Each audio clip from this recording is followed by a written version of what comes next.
Selamat pagi Bapak Ibu dan Saudara terkasih dalam Tuhan Yesus Kristus. Semangat pagi dan salam sehat untuk kita semua.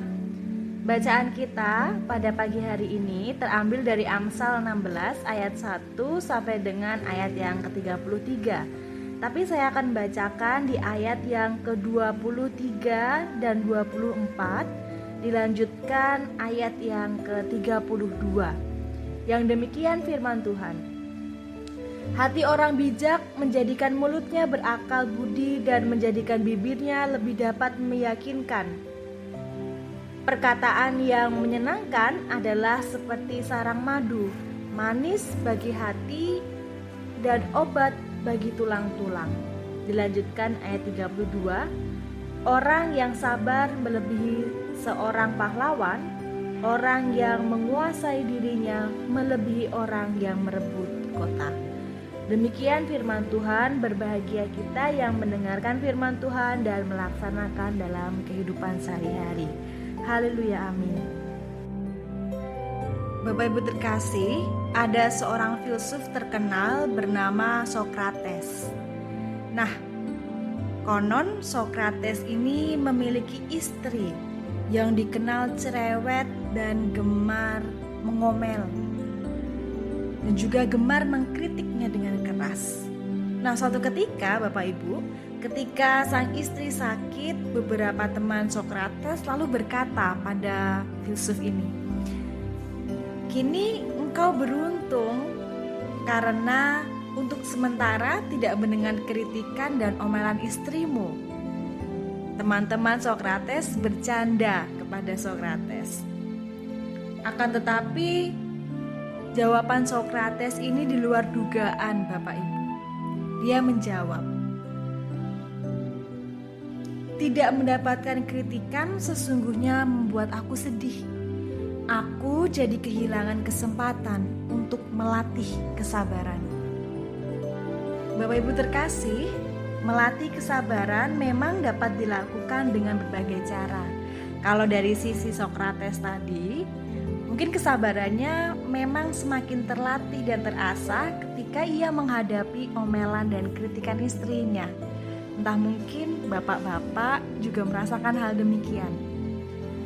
Nah, ataupun kesabaran juga bisa dilatih dengan berbagai hal dalam kehidupan kita. Misalnya ketika orang tua menghadapi kenakalan-kenakalan anak-anaknya, atau ketika para pekerja itu harus menghadapi konsumen atau klien-klien yang punya kemauan seabrek.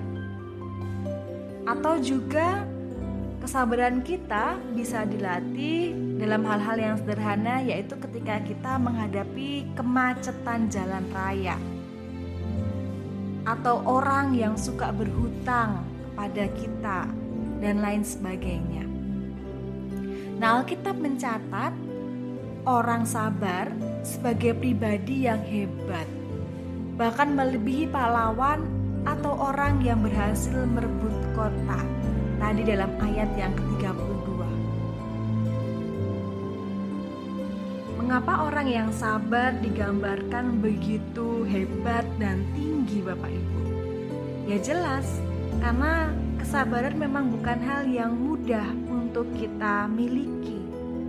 Bahkan harus dilatih dan dilatih sedemikian rupa sehingga kesabaran itu ada dalam diri kita.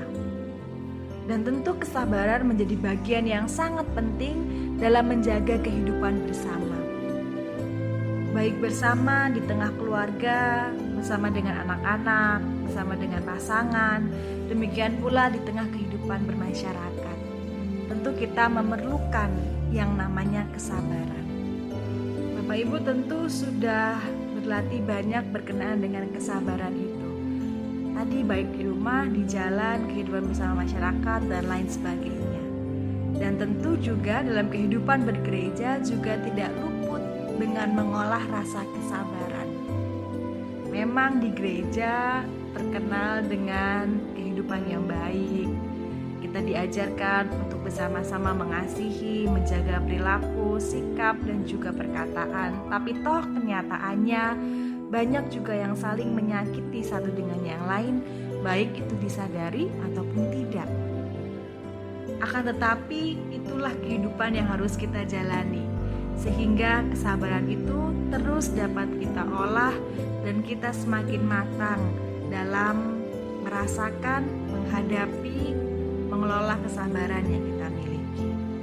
Jadi pertanyaannya adalah, bagaimana sekarang kita harus merespon ujian kesabaran yang Tuhan berikan melalui orang-orang di sekitar kita atau situasi yang kita alami saat-saat ini.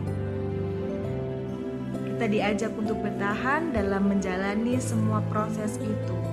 Karena jika buah kesabaran kita sudah matang, maka hasilnya akan sangat positif dan baik. Demikian pula bisa memberkati orang-orang sekitar kita. Begitu pula dalam ayat yang ke-23 dan 24, tadi kita diingatkan bahwa kita juga diajak untuk mau menjaga perasaan setiap kehidupan orang-orang sekitar kita dengan perkataan-perkataan yang baik. Hati orang bijak menjadikan mulutnya berakal budi dan menjadikan bibirnya lebih dapat meyakinkan.